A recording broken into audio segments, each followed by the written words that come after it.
కానీ మీరు చూస్తే మినుస్వామి ఇచ్చిన రిపోర్ట్ను కాదని చెప్పి వాళ్ళ మదరు ఏదైతే ఇంకొక కమిటీ వేయాలని చెప్పి రిపోర్ట్ డిమాండ్ చేస్తే మిమ్మల్ని అపాయింట్ చేస్తారు.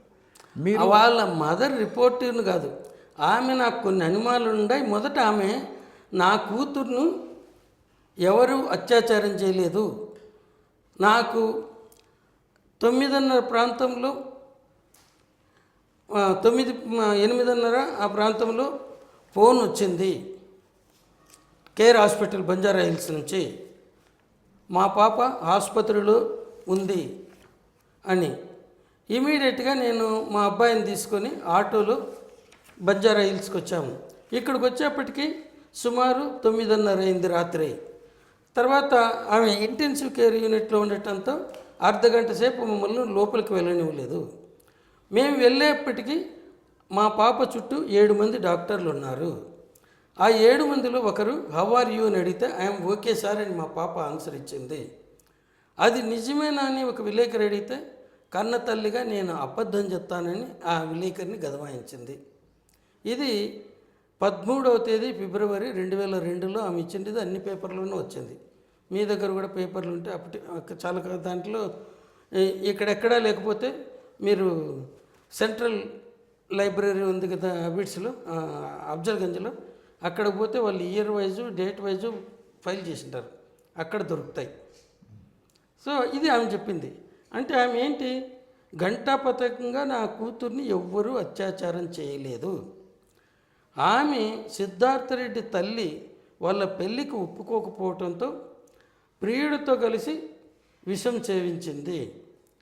అతను బ్రతికి బయటపడ్డాడు, మా అమ్మాయి చనిపోయింది. ఇదే విషయాన్ని కోర్టులో సాక్ష్యం ఇచ్చింది. సో ఇన్సిడెంట్ జరగడానికి సిబిఐ ఇన్వెస్టిగేషన్ అయిపోయి నవంబర్లో హైకోర్టు ఫైనల్ ఆర్డర్ ఇచ్చింది 2002లోనే. తర్వాత మళ్ళీ అప్పటి వరకు ఈమెకు చాలా టైం ఉంది కనుక్కోవడానికి. ఎప్పుడైతే V6 ఛానల్లో ఆమెది సహజ మరణం కాదు, ఒకరికంటే ఎక్కువ మంది ఆమెపై అత్యాచారం చేసి గొంతు విసిగి చంపినారని వాళ్ళతో కాంపిటీషన్గా ఇంకొక ఛానలు ఆమెను కారులోనే రేప్ చేశారని, అక్కడి నుంచి ఇంకొక హోటల్కి తీసుకెళ్ళి అక్కడ రూమ్లో రేప్ చేశారని, 3 సార్లు రేప్ చేసి ఫైనల్గా రూమ్లో గొంతు బిసిగి చంపి శవాన్ని కేర్ హాస్పిటల్కి తీసుకొని వచ్చారని ఇట్లంతా ప్రచారంలోకి వచ్చాయి ఈ వీడియోస్ వచ్చిన తర్వాత. వీటి ఆధారంగా ఆమెను మా అమ్మాయిని 3 సార్లు వాళ్ళు రేప్ చేసి 3వసారి గొంతు బిసికి చంపి కేర్ హాస్పిటల్కి తీసుకొని వచ్చారనేసి.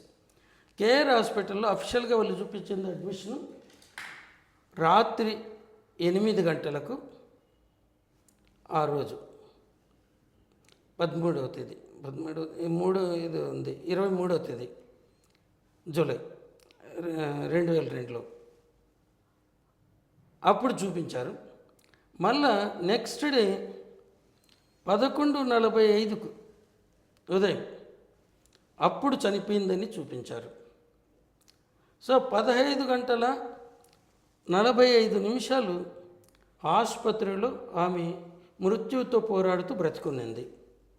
అదే టైంలో 10 గంటల ప్రాంతంలో ఈమె లోపలికి వెళ్ళినప్పుడు ఆ అమ్మాయి చుట్టూ 7 మంది డాక్టర్లు ఉంటే వాళ్ళలో ఒకరు హౌ ఆర్ యూ అంటే దానికి ఐఎమ్ ఓకే సార్ అని సమాధానం చెప్పిందని. ఇది కూడా ఆమె స్టేట్మెంటే, ఎవిడెన్స్లో కూడా ఉన్నాయి, మా పాపని ఎవరు చేయలేదు. రెండవది ఆమె ఎవిడెన్స్ కానీ చదివితే ఆ అబ్బాయి చాలా మంచివాడని చెప్పింది. వాళ్ళ అమ్మ పెళ్ళికి ఒప్పుకోనందువల్లే వాళ్ళు చనిపోవాలనుకున్నారు అని చెప్పింది. సో ఇది